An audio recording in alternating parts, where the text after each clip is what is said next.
I mentioned yesterday it was kind of a tough winter for the Lewis and Clark expedition because of the 4 months they were at Fort Clatsop. They only had 12 days in which it did not rain. So they were fairly eager to get back home. So on March 23rd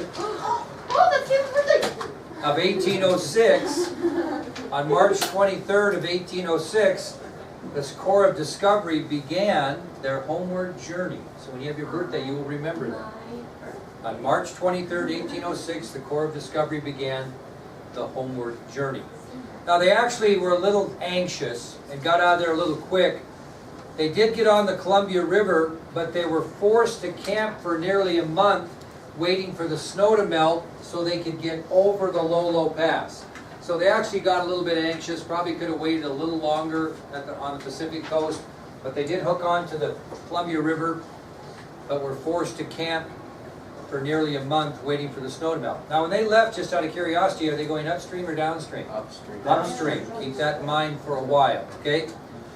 Now, they stayed for that month, the snow melted, and the expedition left, and they completed their journey over the Lolo Pass on June 15th, 1806. So they're over the Lolo Pass, have taken care of that rugged part of the journey, and they are clear of the Lolo Pass on June 15th, 1806.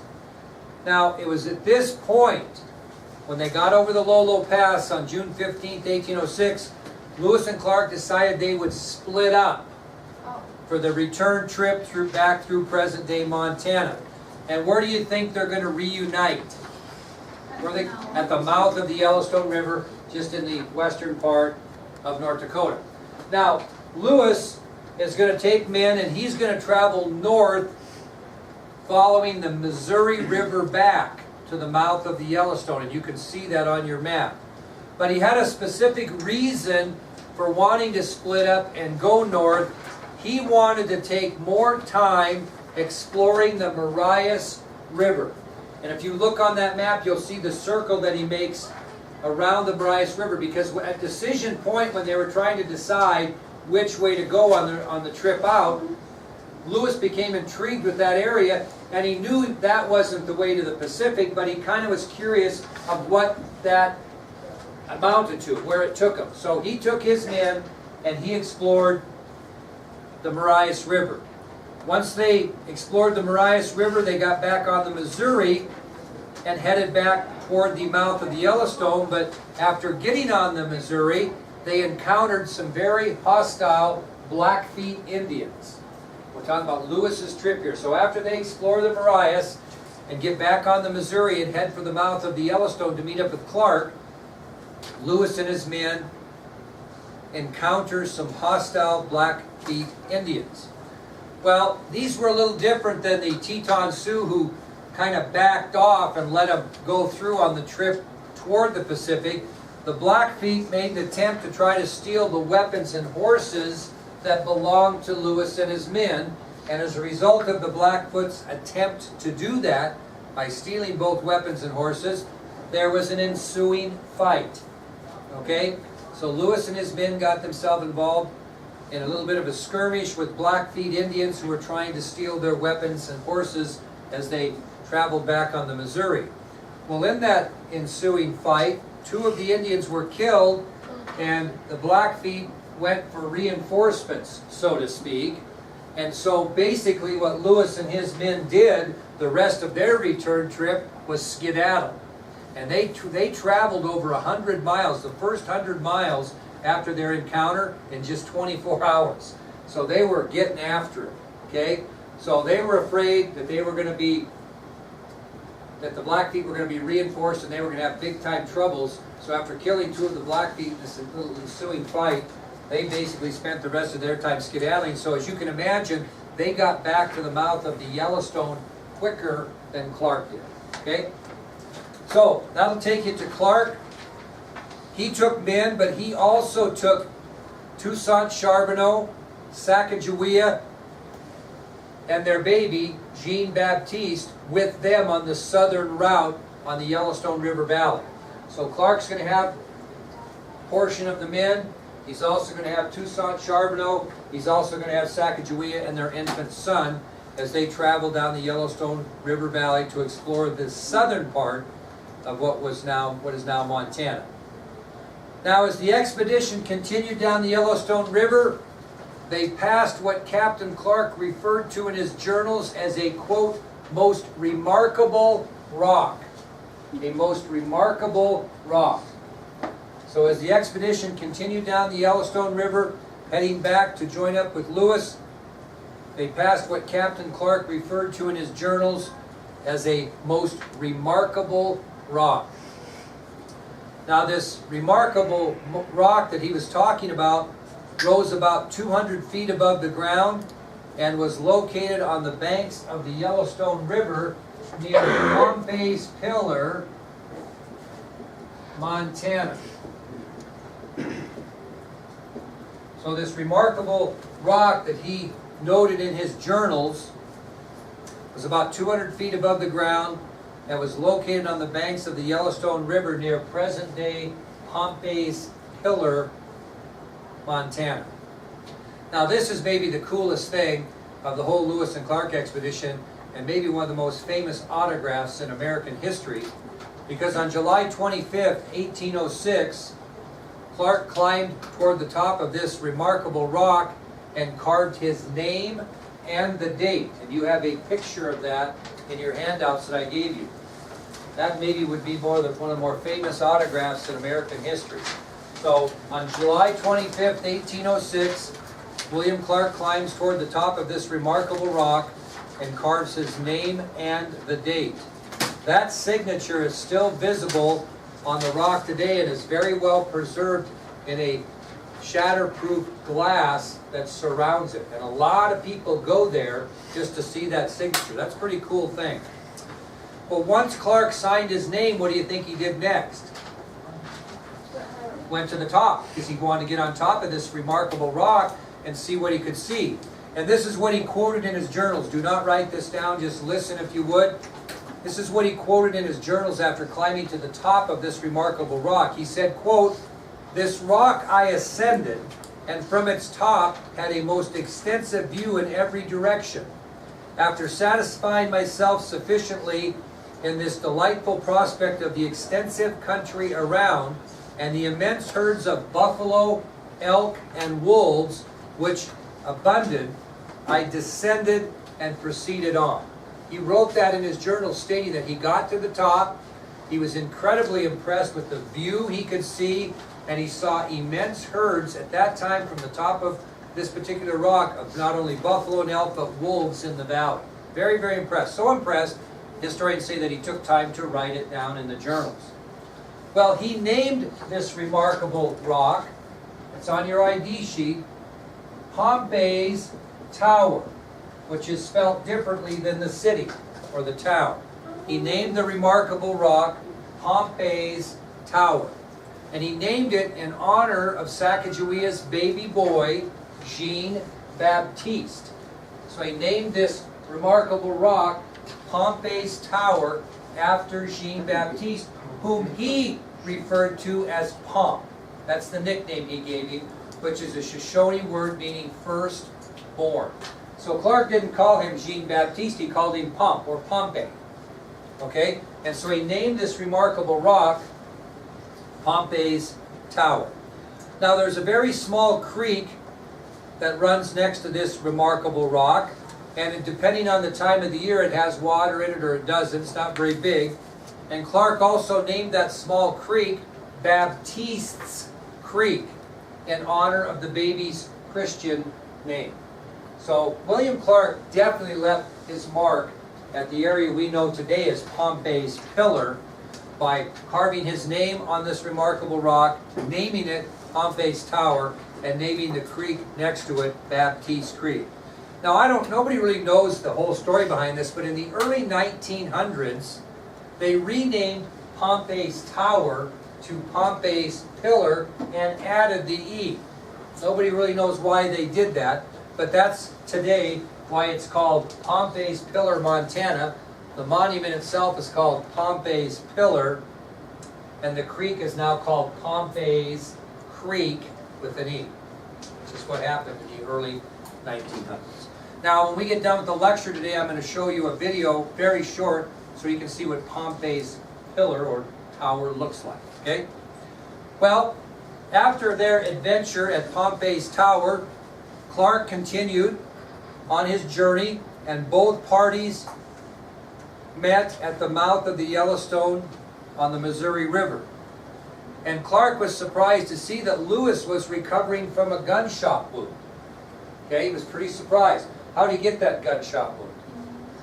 You think maybe the Indians did it during that little skirmish. Unfortunately, it wasn't true, and probably Lewis wished it was, that he would have gotten this bullet wound, gunshot wound, from that manner. What happened is during the journey back, before they reached the mouth of the Yellowstone, Lewis and a fellow by the name of Pete Cruzat decided they would go into the brush to do a little hunting. And they were both dressed in elk skin, and poor old one-eyed Pete Cruzat mistook Lewis for an elk and shot him in the buttocks. True story. So poor old Lewis is a little embarrassed when he gets back and has to explain to Clark that he had been shot in the buttocks by one-eyed Pete Cruzat, who mistook him for an elk. He would have much rather said, "Oh yeah, man, I got shot right in the back by the Blackfeet Indians." That wasn't the case. Well, according to historians, the wound was painful, but no vital organs were damaged. So because he gets shot in the butt. If you're going to get shot, it might be the best place. Okay? Anyway, they stayed there for a period of time, where he turned out to be the butt of several jokes. No. They stayed there for a period of time during the time he had to recover from this wound, and then they continued down the Missouri River towards St. Louis. But they're going to make a stop. Anybody know where they're going to make a stop before they go to St. Louis? Because not all the people on the expedition are going to go all the way to St. Louis.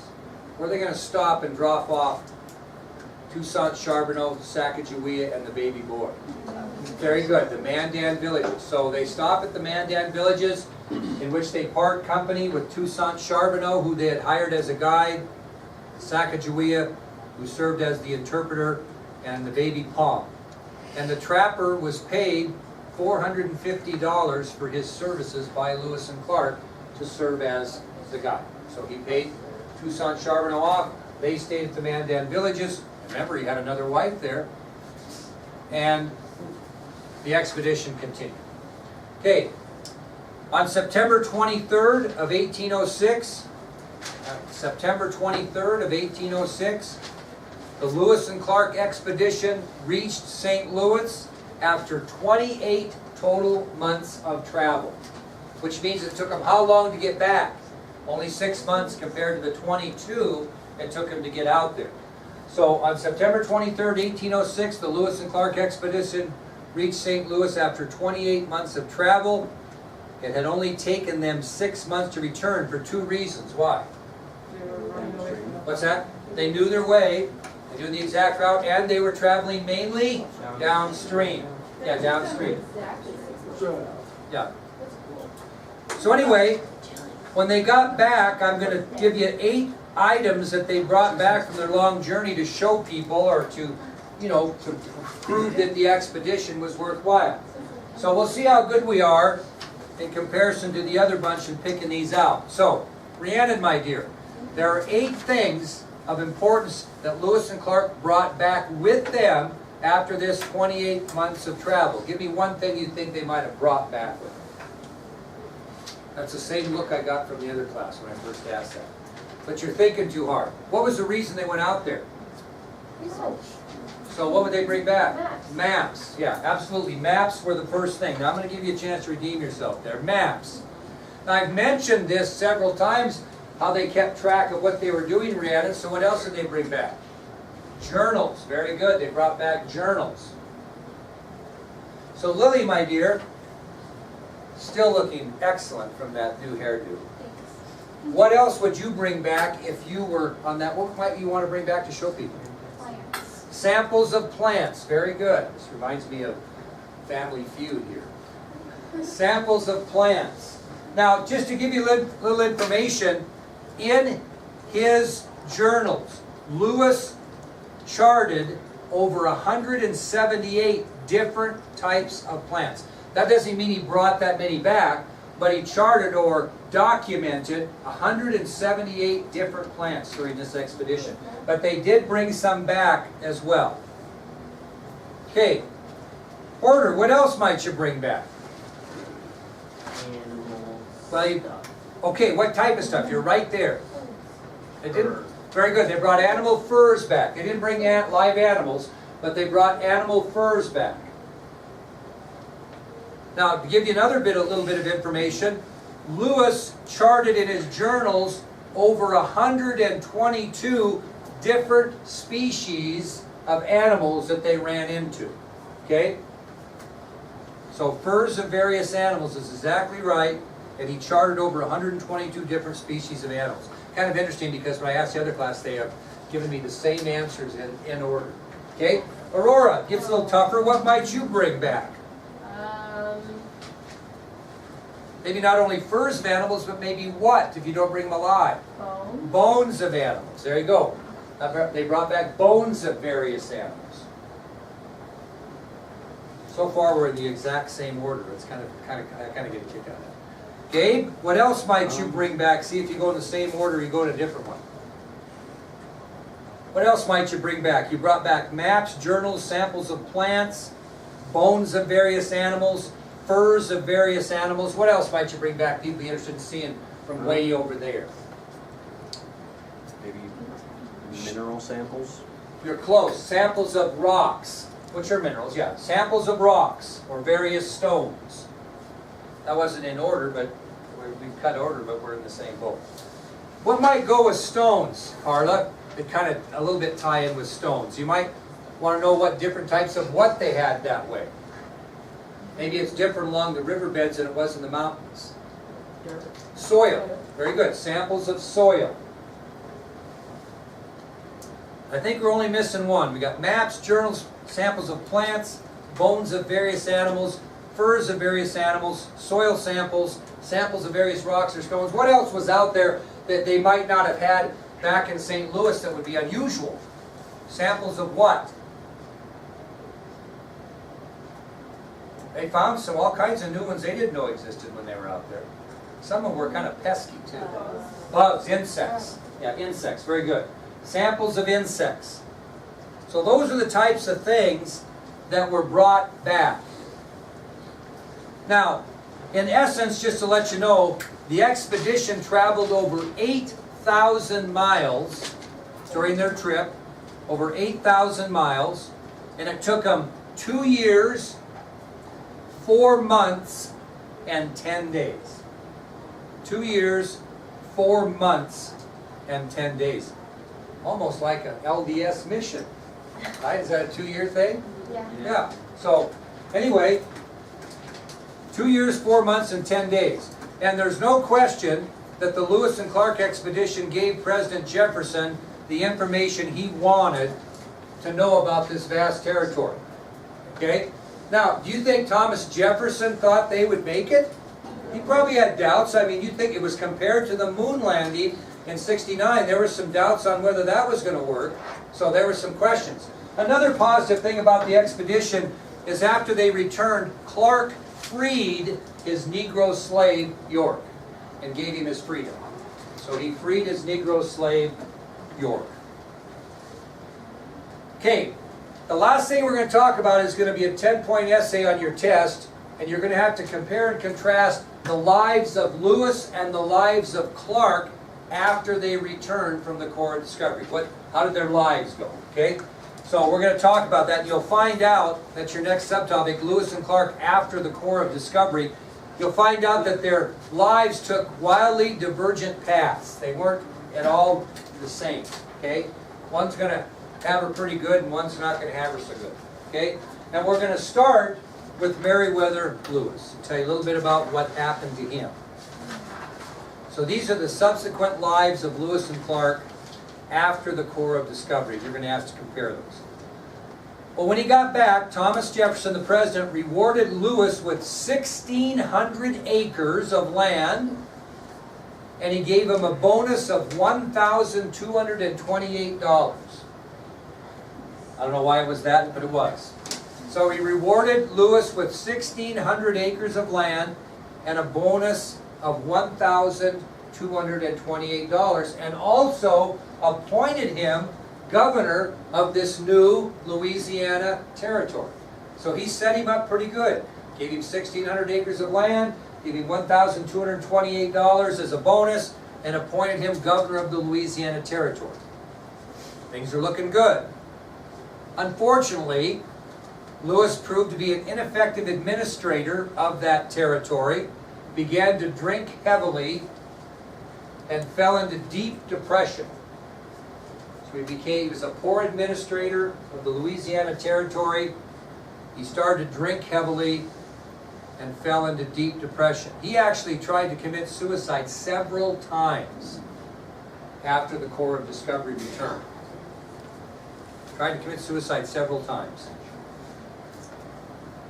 Well, finally, Lewis is traveling to Washington, D.C. for a meeting.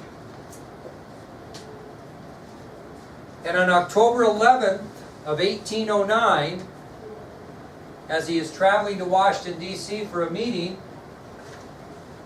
they find him dead in a shabby cabin in Tennessee. So after being called to Washington, D.C. for a meeting, on October 11th, 1809, as he is en route, they find him dead in a shabby cabin in Tennessee. Now his death was a little suspect because when he was found, he had suffered not one, but 2 gunshot wounds. So if you think to yourself, if you're going to commit suicide, you probably wouldn't have the ability to shoot yourself